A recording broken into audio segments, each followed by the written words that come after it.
do chuck it into the chat stream, and we will hopefully be able to pull that out and, if we have time, ask it at the end of the presentation. So we've got 2 more sessions for you today. In an hour's time, Battlefield Hardline. But coming up now, a good friend of EGX on a return visit, introducing us to the latest build of Nuclear Throne. It's Rami Ismail from Vlambeer.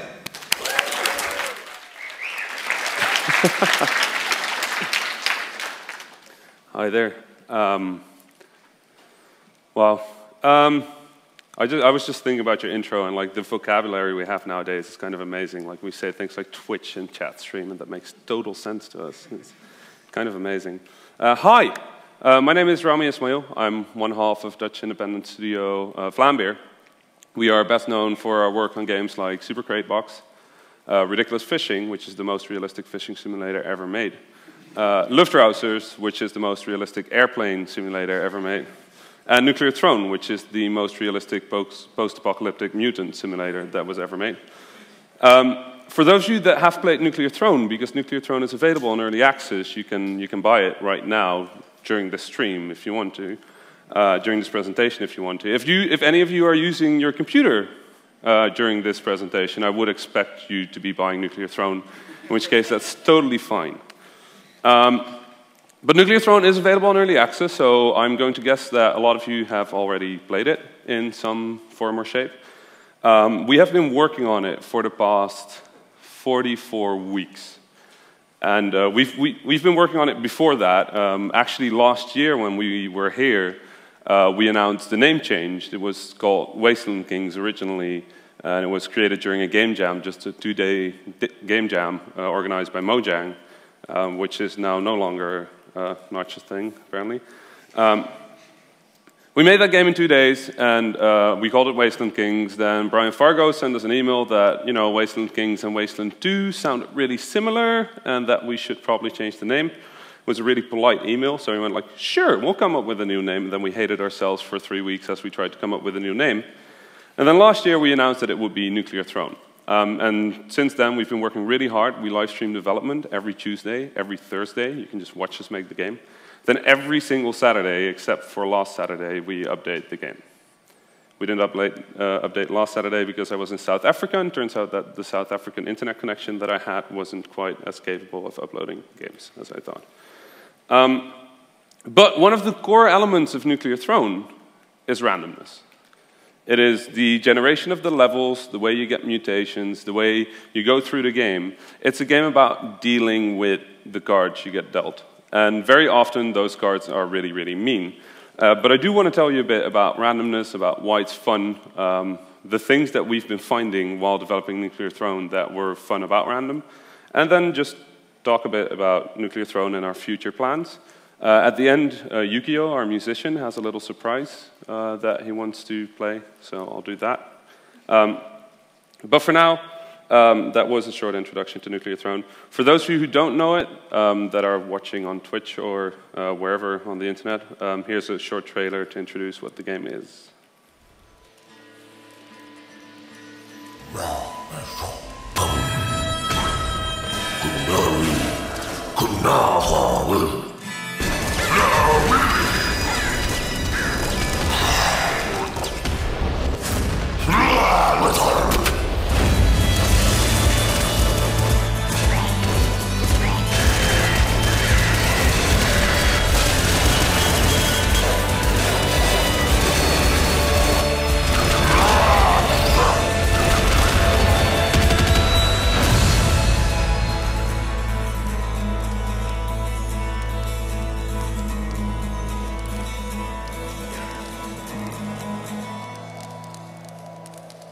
I guess beyond randomness, it's also a lot about explosions.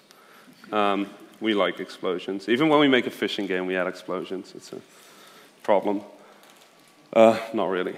So randomness in Nuclear Throne is really essential to the game. When we started on it, we wanted to make a game that would be fun for us to play. And the lore of Nuclear Throne itself is very deeply steeped in theories of infinity and randomness. If you looked at the end of the trailer, you saw the campfire, and those of you that have played the game know that the campfire is the main menu. It's where every journey into the world of Nuclear Throne starts.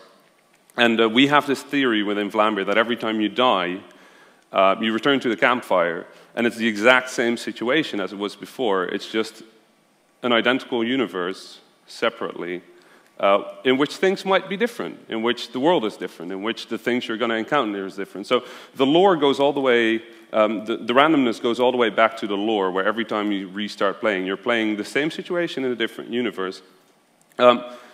And because randomness is such a big part of Nuclear Throne, I wanted to give a really quick primer on randomness in video games. So this might get a bit developer techy. But one of the important things to realize about randomness in video games is that it doesn't exist, right? There's no such thing. You can't do random. You can't do random because computers are a deterministic system. So if you give a computer something, it will always give you the same response. That's the way computers work, and that's why we like them, because when we double-click words, we don't want it to boot up PowerPoint. Although you could make a shortcut that does that, which is funny. But what computers can do is something called pseudo-random. And pseudo-random means that you use a formula, give it a number, and then it gives a number that has nothing to do with that first number on first glance, which is how we create randomness, or the sense of randomness. You can do sort of real random on computers. There's this website where you can click, and then it gives you a value based on the background radiation of the universe.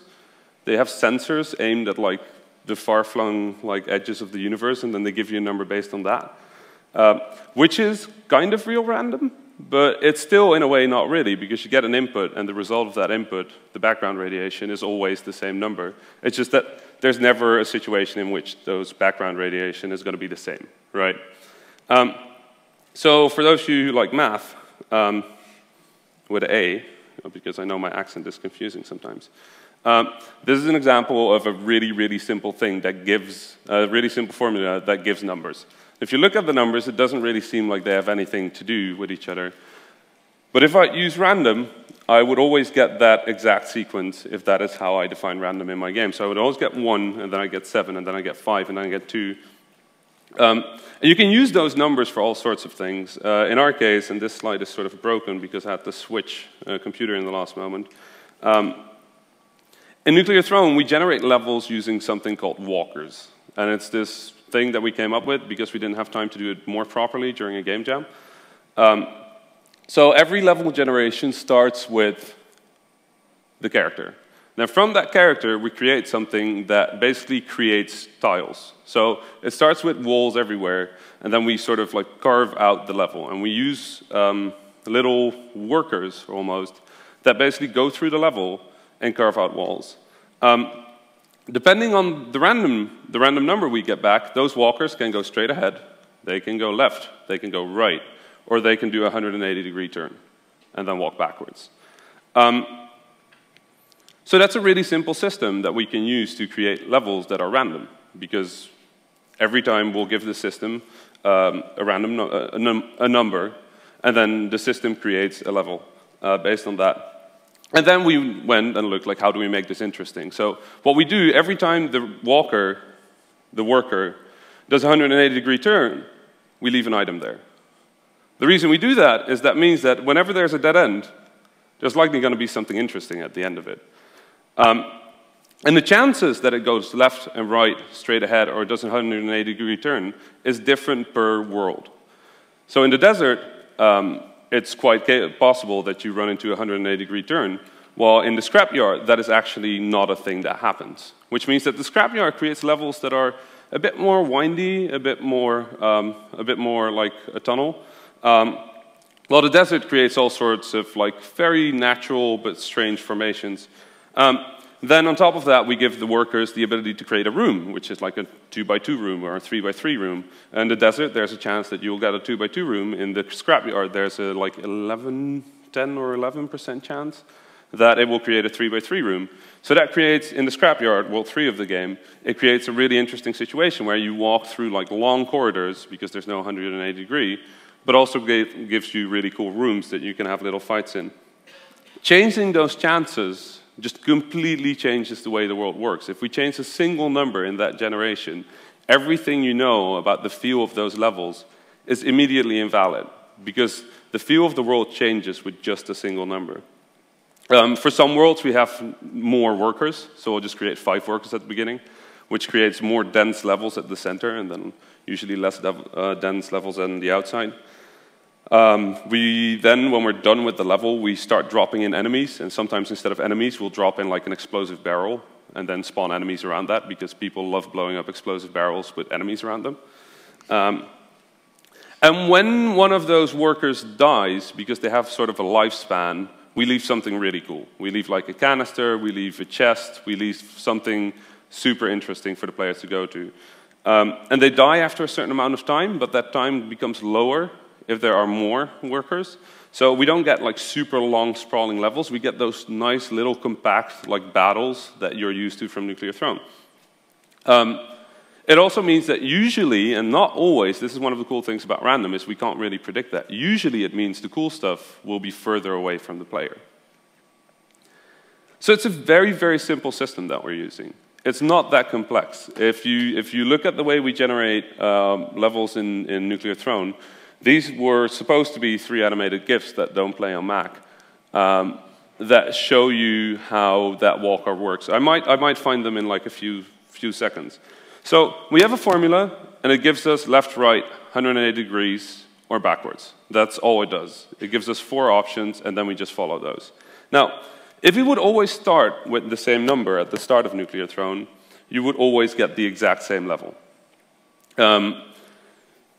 You always need to put a number in a random algorithm. And that number we call the seed. And if you play roguelikes, if you play games with random generation, you probably know the term seed. It's the number you enter, and then it gives you a random world, or the text you enter. If you start with the same seed, like the formula I showed before, you will always get the exact same results. So since, as programmers, we don't have access to a really random number, what a lot of games will do is figure out a way to get a different number anytime. So some games use this method where they just track how often you've played the game, and just start at a number and then go from there, and you get a different random world every time because your seed will be different. What we do is we use the time, the computer time. We check how many seconds have passed since January 1st, 1970. Which is called Unix time, and then based on that, we generate a world. If you would be able to set the computer exactly to the same time, you would get identical levels. Now, I'll talk about that a bit later, but this system is also why games like No Man's Sky work, right? They promise an infinite universe built on formulas, and everybody would have the same universe, and that sounds like amazing, and the way they're doing it, like, don't get me wrong, it is amazing. But what they're technically doing is they're saying we create a world that is based on a formula, and then we just save the seed. So everybody has the same seed, so everybody has the same universe. And then based on, I'm going to assume, because I don't know how No Man's Sky works, based on the results of that formula, they run other formulas to do the exact same thing, but since those numbers will be the same, those results will be the same. So they can make this infinite sprawling world using just formulas and starting from the same number. And since you start from the same number, it's always going to be the exact same universe. So all they need to do is place you somewhere completely different in the universe, and you will always have the exact same universe. You just start somewhere else. And since it's formula, it can be infinite. Well, almost infinite. Well, if you do games like random, you often want a seed that's different every time. Like I said, Unix time is a very, very common example. I'm going to guess that that is how Binding of Isaac does it. Again, I'm not sure. I never looked at their code. But it's interesting that if you would start at the exact same time, you'd probably get the exact same seed. And then some games do an interesting mix of the two. Spelunky will always give you a random world. But you can also do the daily challenges. And in the daily challenge, everybody plays the same world. And the way they do that is by simply sending the seed to your computer, and then allowing your computer to generate the world based on that seed. Since that formula is always the same, everybody gets the exact same run. So, okay, theory, good, done. When we started this, when it was still Wasteland Kings, we wanted to make a game about randomness. And there was a really simple reason why we wanted to make a game about randomness, because we were tired of playing our own games. That sounds a bit ridiculous, but if you work on a game for a year and a half, you know everything about it.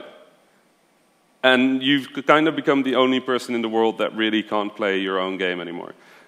We hear a lot of developers say that thing where they go like, yeah, we make the games we want to play. And we're just like, that sounds like a really dumb thing to do. Because you'll be the only person in the world that can't play it because you'll look at it as a piece of broken software. So we make the games we want to make. And we've always done that. But we also wanted to make a game that would be fun to play for us. So we made a game that we can't predict. And that is what Wasteland Kings and later Nuclear Throne become. For players, it creates an interesting situation because unpredictability means that your choices, whoa, a lamb just decided to fall over in the back. That's random. So giving players unpredictable situation gives them responsibility, their responsibility to deal with it. If I create a really interesting situation in, like, say, a first-person shooter, and I design the level, I have a method in mind that will fix the problem for you. I know what the skirmish is like, I design the flow, I design how it's gonna go, and then you have to figure out how to do that, right? And sure, there's some room for agency, because that's what games are about. There's some room to figure things out. I mean, the people that made Quake probably didn't expect people to rocket jump all through the level and then beat the level in like 12 seconds. But there's an intent, and there's a solution. With randomness, there is no intent. We don't know. We teach the computer to make levels, and then we drop players in levels. So that means that the responsibility is purely on the player. It's on you, not on us. And that creates very meaningful choices, and that's very, very fun. So making games with random was kind of a challenge for us to figure out. We've never made a game like this. We tried making this game like 6 times, and we canceled it every single time we started. And then Wasteland Kings was the first time where we didn't completely suck at it. But we figured out a bunch of rules. We want the player to make little choices and big choices. So there are these choices that you always have to make in a game, right? Do I do a step to the left and get hit by the bullet? Or do you take a step to the right and avoid the bullet, right? Depending on what choice you make, you do or do not get hit. That's a tiny choice. You make that like in a fraction of a moment. Your brain usually doesn't concern itself with that too much. Well, sometimes it will be better if your brain did, so you don't go left, but you avoid the bullet. The big choices in Nuclear Throne are, which character do I pick? All of our characters are different. We have 11 mutants, I think. We have 11 mutants at the moment, and all of them have their own active and passive ability. And choosing your mutant is a pretty big choice, because it informs the things you can do in the game, how much health you have, which active ability you have, which passive ability you have. If you're a fish, you're probably going to go for weapons that use a lot of ammo, because fish has an ability that gives him more ammo to play with. Well, if you're Crystal, Crystal can turn into a shield. So if you're going to be playing with Crystal, you're probably going to have a bit more of a defensive strategy. And she's really cool to start out with, because it gives you some time to like figure out what is happening, right? So to create those choices, you have to create lots of content, which is super fun. Creating content is fun. If we are working and we're a bit bored, we just go like, why don't we add an extra weapon to Nuclear Throne? It's like, yeah. So we have a triple machine gun, right? Yeah. How about we add a quadruple machine gun? It's like, yeah. And we add a quadruple machine gun. That's fun. So we have like 70 plus weapons. We have like 11 mutants. We have 30 mutations-ish by now. Dozens of enemy types, 7 worlds plus secret worlds. And creating all of those things increase the number of permutations, increase the number of possibilities that exist within the game. And one of the fun things is that we don't know all those possibilities. Like, it's impossible for us to know that. So every now and then, things interact with each other in a way that we just never predicted. We just look at the game, and we watch a YouTube video of somebody playing, and we're just like, oh, yeah, that makes, yeah, okay. That's a thing you can do. And sometimes that creates really, really fun situations, like steroids. When we introduced steroids, like 40 updates ago or something, steroids was a character that can dual wield. So normally you can carry one weapon, and you have to switch between those weapons to use the other weapon. But steroids' special power would be that steroids can dual wield. So you can use both weapons at once. Now, one of the things that is in line with the small responsibilities thing is if you shoot a grenade is considered a physical object in our game. So it's an object that can move. Physical objects can get hit by a shovel, right? So if you have a shovel and you hit the grenade, it will move forward. Now, if you hit other objects with a shovel, they will also move, which is fun. But the grenade was sort of useless because you'd shoot a grenade and it'd land like 20 steps in front of you. You'd run after it, you'd go there with the shovel, and by the time you could hit it, it would explode and you die. Which a lot of people tried. We've seen a lot of YouTube videos with that, and we were very amused by watching people shout at us. But steroids was different, and we never predicted that, because with steroids you can carry both the grenade launcher and the shovel at once. So what people ended up doing is shoot the grenade, and then right on the frame it comes out, hit it with the shovel, and that would increase the speed, and suddenly you could shoot grenades out of the screen. That was never intended, but it was a really good strategy to clear out rooms without having to walk into them. And we were like, wow, that's a cool thing. And randomness also creates super cool situations that we have never thought about. Like, the scrapyard is full of these very, very long corridors that take sometimes 6 or 7 seconds to walk through. It doesn't sound like a lot of time, but in Nuclear Throne, that is everything. 7 seconds can be the difference between you making it and you not making it. And these corridors sometimes would spawn with 4 snipers on the other end, which is the worst thing. You walk into the corridor and suddenly there's 3 or 4 red lines straight on your head, and you're like, these are going to shoot 4 or 5 bullets through this corridor. I have nowhere to dodge, and I'm going to die. And that is exactly what will happen. Now, we watched a video the other day, and somebody walked in there, and they had a rocket launcher. Now, the rocket launcher is one of the most dangerous guns in the game. You can have a disc gun, that's worse. But the rocket launcher is super explosive. If you hit something from nearby, you die. And there's a mutation that can stop that from happening called boiling veins. And if you have boiling veins, explosions still do damage, but you can't go under a certain amount of your health. So this person saw the sniper bullets, saw the sniper lines, knew that there was no way that he was going to dodge that. And instead of dodging, realized he had boiling veins, just turned towards the wall next to him and shot it. Shooting the wall to his side caused an explosion, which cost half of his health. But it also created a little side alley that he could hide in.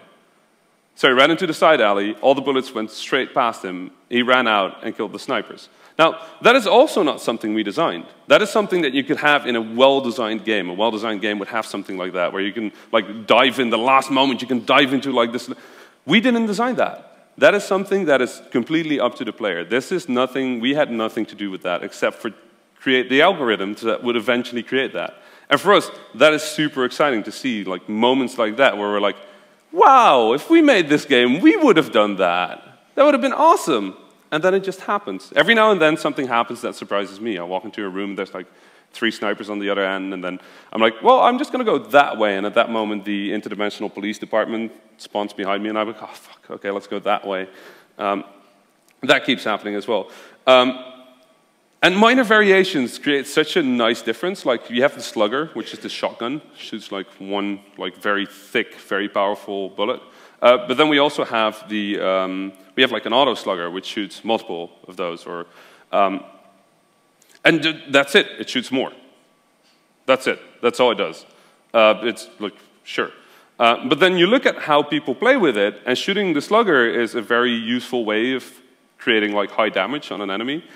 Shooting the more powerful slugger, the slugger that shoots 3 bullets, is a risk because you're using 3 times the ammo, and you're probably overkilling the enemy. There's not a lot of enemies that need that much firepower. So it was such a simple difference, but it has such a high impact on how people play. And that's the final thing that was really fun to figure out. Not everything has to be good.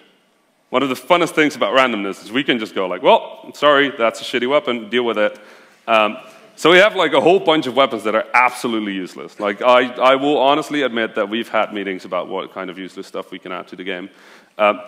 Because it's fun. You're walking around and you're like, I need a really good weapon. And then you get to the chest and it's screwdriver. And you're like, well, I guess, thanks, game. What is also funny is that randomness creates a personality. Nuclear Throne itself has a personality. And it's funny how personable people find the random generation. Like people get, like when you get a really bad run, the community has started to call that Rami random number generation, which is named after me, as if I'm like an evil wizard, like sitting somewhere in the back, just going like, no, you get a bad run, you get a bad run, you get a bad run. Well, like obviously I have nothing to do with that, but people attach so much personality to random that was super cool for us to see. In the end, creating interesting choices is a lot about limiting things. So even though it sounds like randomness is creating infinity, it's kind of the opposite. It's having infinity and then offering a random little slice of it. So we have 30-ish mutations. I don't know the exact number because we keep adding mutations every time. But every time you upgrade, every time you beat a level and you have enough, you collected enough like radiation to get your mutant to mutate again, we just give you an option to choose from 4. And those 4 are randomly chosen. So you get a hand and you have to deal with it. But then the interesting thing is that the mutation you want to pick is super dependent on the context. Like, if you have low health, you might want to go for a mutation like Lost Wish, which is a terrible mutation in any other situation, right? Like, except for if you're low ammo. Lost Wish just gives you health and ammo. It doesn't give you anything structural. It does nothing in the long run, except for one little secret thing that some of you might know. But it does nothing for you except for replenish all of your stuff, which is only great in that specific situation. There's not a single other situation where you want to take that. But if you're down to 1 health and 0 ammo and you're about to fight one of the bigger bosses in the game, yes, you're going to take that. Well, if you have shotgun, you might want to go for shotgun fingers, which improves your shotgun, your use of the shotgun, which is great if you have a shotgun and completely useless if you have something else. So it's super context dependent, and that creates really interesting situations. And more importantly, it creates super interesting choices. One of our favorite things in Nuclear Throne is to see somebody do a run and then have them sit at the mutation screen for like half a minute to a minute and just arguing with themselves, like, okay, I have back muscle, which allows me to bring more ammo, and I think I could find a laser weapon soon, and if I take laser brain, my energy weapons will all be more powerful, but I don't have an energy weapon right now, and there's a boss coming up, so I could also go for Rhino Skin, which gives me plus 4 HP, but I'm terrible at this boss, so I'm probably just going to take 12 damage, which is more than I would have. And just seeing people arguing with themselves about something that is so unintentional, that has nothing to do with how we make the game, except for that we put in the random, is super fascinating. Now, one of the cool things about a game like this is that that won't always happen. Like, the majority of your runs are runs. You do them, stuff happens. If you do well, you get far. If you don't do well, you get pretty far. If you're just new, you will get slaughtered in the first world. And that's kind of how the game works. But every now and then there are these gems, these absolute amazing moments where you're just like, wow, this video game can do that. Now, that's enough theory.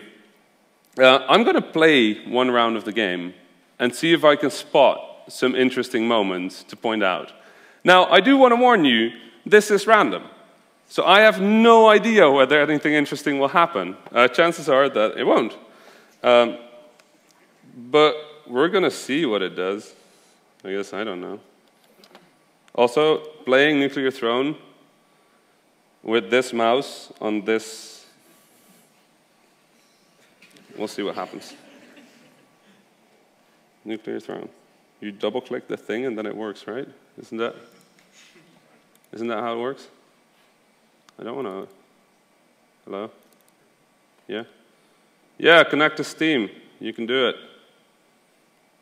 So while you all get to see whether I got a gift from Man in Black Sweater, that sounds terrifying. There we go. So, I don't have all the characters. Which character do I play? Somebody shout a character at me. Crystal was first. Crystal is my favorite character, so it's obvious. Watch out for Maga. So this world was created by those walkers. The player spawns where the walkers start, so we always know that something interesting is going to happen. It seems like a walker moved here, moved this way, and then when the player doesn't have enough room, we cause an explosion that damages the blocks around the player. That didn't used to be there, so sometimes you start in like a 1-by-1 corridor, and then you just get murdered from above. So we fixed that. The cactuses, the cacti are actually a really fun example of like small things that don't really seem to have an impact, but they're quite important.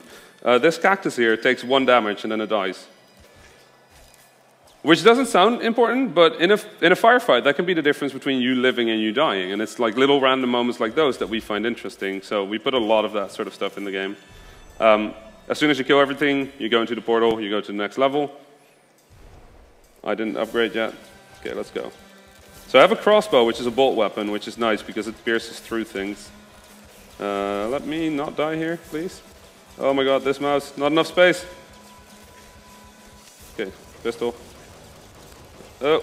So crystal's special ability, as most of you probably know, is that you can turn into a crystal and the crystal reflects some damage and just nullifies most of the other damage.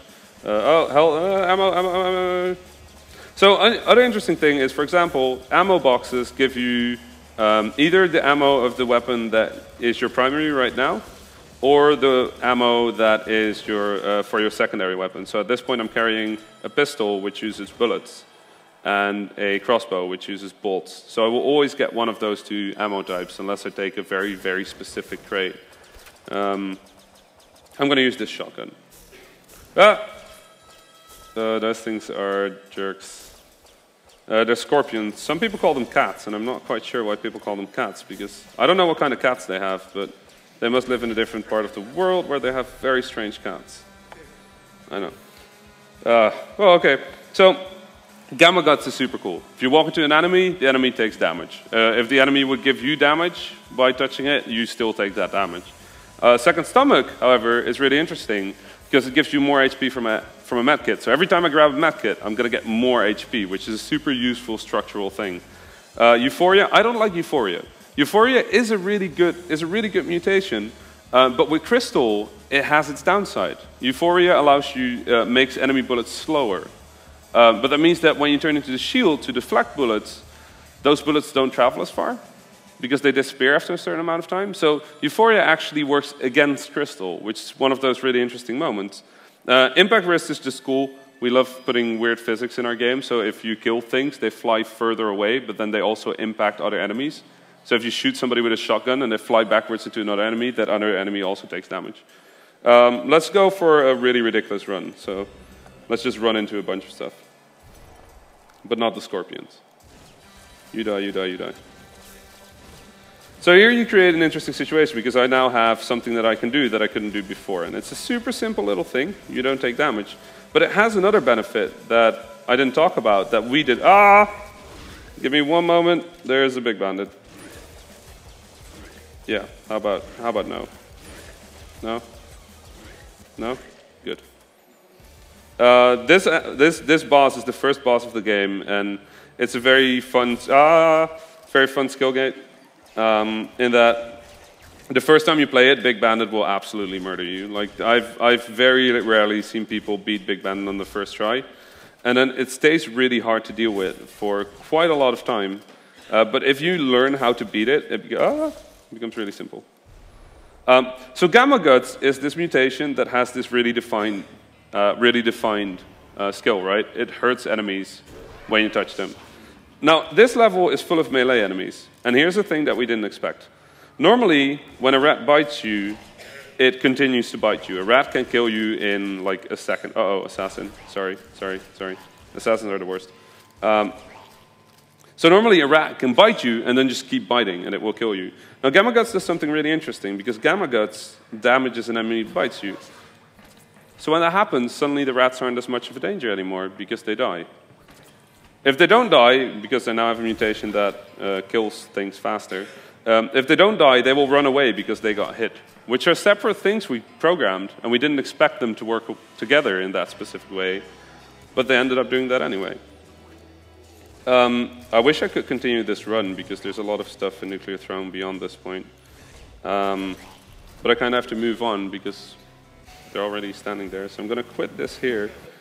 If you want to see me play Nuclear Throne, then come hang out in the live stream. Oh, no, that's Chrome. I don't want to go to Chrome.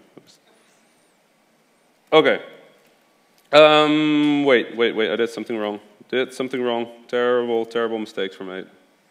Let's hit this button, and then that button, and then this button. Yay. How much time do I have left? Can you do it in like... None. That's not a lot of minutes. Future of Nuclear Throne. We still don't have a release date. Sorry. We don't know. We're just going to keep working on the game. It's super awesome to be working on with the community. We do the live streams, so come hang out in the live streams. Let us know what you think. We're going to be working on leaderboards, which we have announced a long time ago. But we will have leaderboards, which is kind of strange because it's randomly generated. So one of the things we will do is we will kind of create a system in which you can have a leaderboard per seed if you make a custom seed, which also kind of announces that we're going to have custom seeds. So you'll be able to seed your own runs. And we will also have daily challenges because everybody's doing daily challenges and it sounds like a fun thing. We will shortly be introducing a new secret area, which is called Oasis. You might have seen some of that on the stream already. We're going to be introducing lots of endgame content. Some of you are good enough to beat the throne right now, which is a big fucking deal. But that also means that we need stuff after that, and we've got a really good plan of where we're going with that. We can't tell you too much about that at the moment, but it's going to be really, really cool. And I think we've officially sort of mentioned this, but we've never officially said it. We will be introducing one new character in the nearby future, and the name of the character will be Rogue. Yukio wants us to play one more song, so if I have time for a song real quick, good. Yukio wants us to introduce the final version of the credit song of Nuclear Throne. So for those of you that know how to beat the game, this is what would sort of be a reward. You haven't actually beat the game, but hey, we'll talk about that later. Oh yeah, now I need to click somewhere.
Bloodshed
I'm afraid I've been informed that we're out of time for QA, so I'm going to wrap it up right here. I'm really sorry about that. If you have any questions, let us know at @Vlambeer or come hang out in our live streams, twitch.tv/Vlambeer, every Tuesday and every Thursday. We'll answer any questions there or on our Steam forums. Thank you so much for being here. Thank you for your time, and we'll see you around.